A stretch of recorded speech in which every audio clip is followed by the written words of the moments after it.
What was the last time right you there. heard about a rape on campus? What? What are you talking about? Bob, It's like rampant. It's rampant?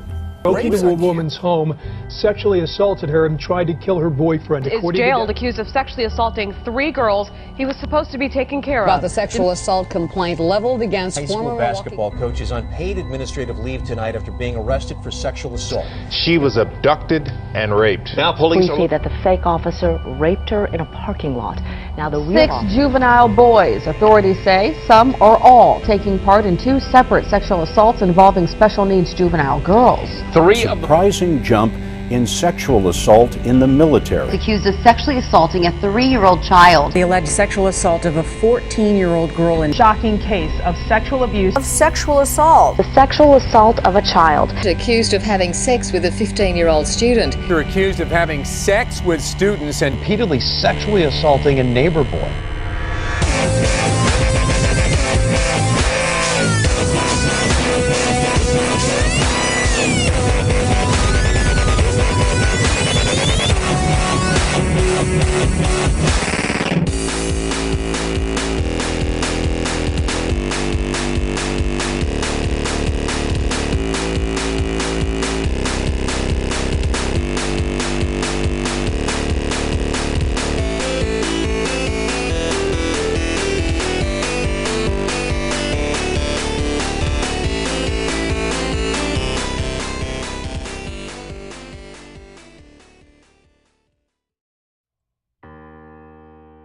One night, there were some people at this party. I had no idea who they were. They were friends with the girl who was hosting the party.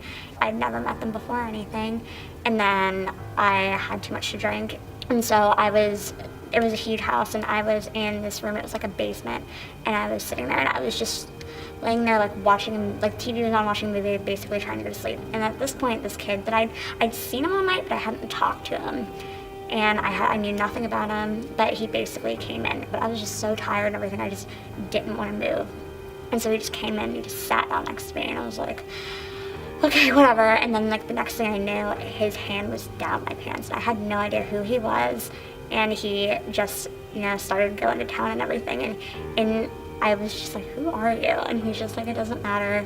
And basically he was just like, I'm just trying to make you feel good. And I was just in a state where it's like I really couldn't say anything or fight him off or anything, so I just kind of like laid there, and I tried like rolling over, and it didn't really work. And then the next thing I knew, I was just kind of laying there with like my mouth open, ready to go to sleep, and he just kept going to the point where it was actually painful. And I was just kind of trying to be like, stop now, and he's just like, well, I'm just trying to make you feel good. And the next thing I know, my mouth was open for a split second. I guess he positioned himself some way, and he actually put his penis in my mouth while I was about to go to sleep. And eventually, like, I was able to like jerk my head away, and I was like, seriously, like, please just get away from me. And then, but he basically called me the C word, and then he just like zipped his pants up and left. So a former roommate of mine brought back a girl who was like completely blackout drunk one night, and they had sex, and he thought it was just normal. He just thought it was normal, like sex. But she did not interpret it that way, because she didn't even remember it the next morning. Duquesne defines sexual assault as taking non-consensual sexual advantage of another person by contact.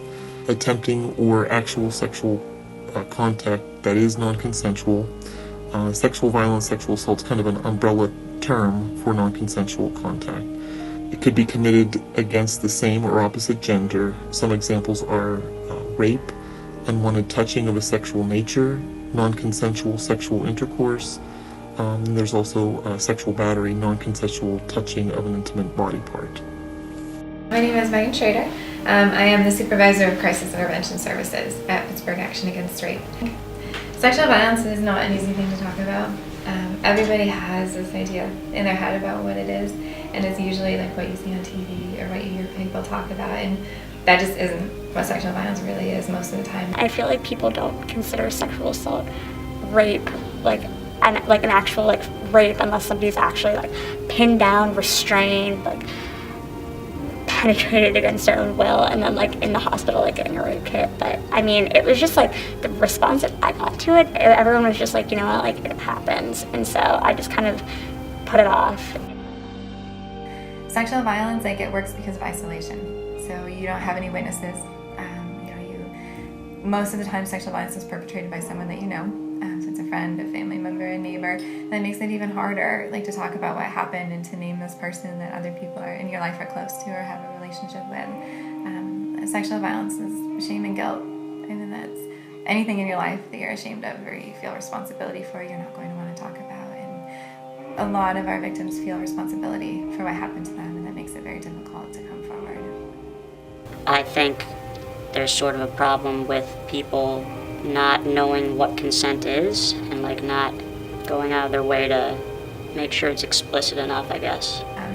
And one thing I've always felt really strongly about, especially when we're talking about universities, is engaging men in our movement and really helping everybody understand that this is something that affects everyone and that men can be really powerful partners in this. We have one, I think, really interesting program that's fairly new. It's called bystander intervention. And it's something that's kind of being done nationwide. It's pretty new, just the last couple of years. But these, especially I think for college students, is really relevant when you're looking at the situations that you're in with your friends or your roommates, and what you can do to take action to stop sexual violence. It's just something a lot of people don't think about until it happens to someone close to them or something like that. Like, there's a lot of people who think they can just go out and get drunk and do whatever the hell they want, and no one's gonna blame them for it or something like that. Sometimes people don't just take a second to think before they act. I think the worst thing about that is it's just like I feel like people are so forgiving. I think people are just growing to be more insensitive, and I don't know, it's just like the fact that like I felt like nobody genuinely like cared. I think that's really one of the hardest things that we have to deal with. Is we have a society, we have people who have learned to accept sexual violence and don't know how to challenge it, and they don't know how to look past like our really basic view of it.